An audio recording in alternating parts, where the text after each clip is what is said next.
Hi friends, കഴിഞ്ഞ 2 വർഷത്തിലേറെയായി driver AMT variant ഉപയോഗിക്കുന്നു. അതിൻ്റെ ഒരു ഡ്രൈവിംഗ് എക്സ്പീരിയൻസ് 2 വർഷത്തിന് ശേഷമുള്ള എക്സ്പീരിയൻസ് ഷെയർ ചെയ്യാമെന്ന് വിചാരിച്ചാണ് ഈ വീഡിയോ പോസ്റ്റ് ചെയ്യുന്നത്. പീരിയോഡിക്കായിട്ടുള്ള സർവീസ് നമ്മൾ ചെയ്യാറുണ്ട്. ഇതുവരെയുള്ള ഉപയോഗത്തിൽ നിന്ന് ഹൈവേസിൽ വണ്ടി വളരെ സ്മൂത്താണ്, ഡ്രൈവിംഗ് എല്ലാം സ്മൂത്താണ്. AMT ഗിയർ ആദ്യമേ ഉപയോഗിച്ചപ്പോൾ കുറച്ച് ലാഗിങ്ങും ഉപയോഗിക്കുന്നതിൻ്റെ ബുദ്ധിമുട്ടും നേരിട്ടിരുന്നു. എന്നാൽ ഉപയോഗിച്ച് വരും തോറും അത് വളരെ എളുപ്പമായി തോന്നി. അപ്പോൾ സൗകര്യപ്രദമായി നമുക്ക് അതിൻ്റെ ഒരു ടെക്നിക്കുണ്ട്. ആ രീതിയിൽ ഉപയോഗിച്ച് കഴിഞ്ഞാൽ വലിയ ലാഗില്ലാണ്ട് നമുക്ക് കൊണ്ടുനടക്കാൻ സാധിക്കുന്നുണ്ട്. പിന്നെ പറയുകയാണെങ്കിൽ ഈ പവർ കുറവ് എന്നൊക്കെ പറയുന്ന കാര്യങ്ങൾ അങ്ങനെ വലിയ അടിസ്ഥാനങ്ങളില്ല.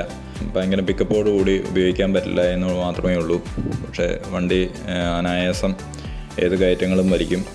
നമുക്ക് ചെറിയ ദൂരങ്ങളിലൊക്കെ 2 കുട്ടികളും 7 മുതിർന്നവർ വരെയും കൊണ്ടുപോകുന്നതിനൊന്നും ഒരു ബുദ്ധിമുട്ടില്ല. പിന്നെ സേഫ്റ്റി ഫീച്ചേഴ്സൊക്കെ ആണെങ്കിലും ഈ വിലയ്ക്ക് ഇത്രയും കാര്യങ്ങളെല്ലാം കിട്ടുന്നത് നല്ല കാര്യമായിട്ട് തോന്നുന്നു. അതിൻ്റെ ഒരു ചെറിയ ഉദാഹരണം പറഞ്ഞാൽ, ഈ അടുത്തിടെയാണ് ഞാൻ നോട്ട് ചെയ്തത്.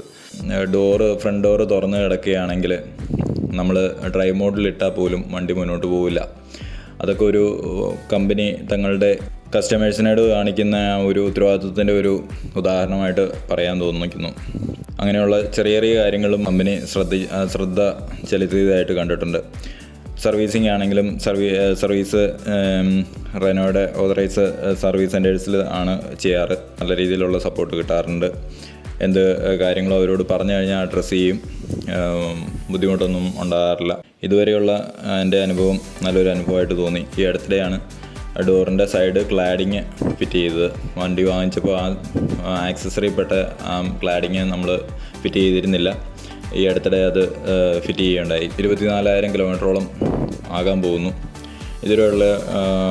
ഇതിലൊരു ഡ്രോബാക്കായിട്ട് പറയാൻ നമുക്ക് തോന്നാറുള്ളത് മൈലേജിൻ്റെ കാര്യം തന്നെയാണ്. ചെറിയ ഓട്ടങ്ങളാണ് ഞങ്ങൾക്ക് കൂടുതലുള്ളത്. അതുകൊണ്ട് തന്നെ മൈലേജ് ഒരു 10-11 ഒക്കെയാണ് കിട്ടുന്നുള്ളൂ.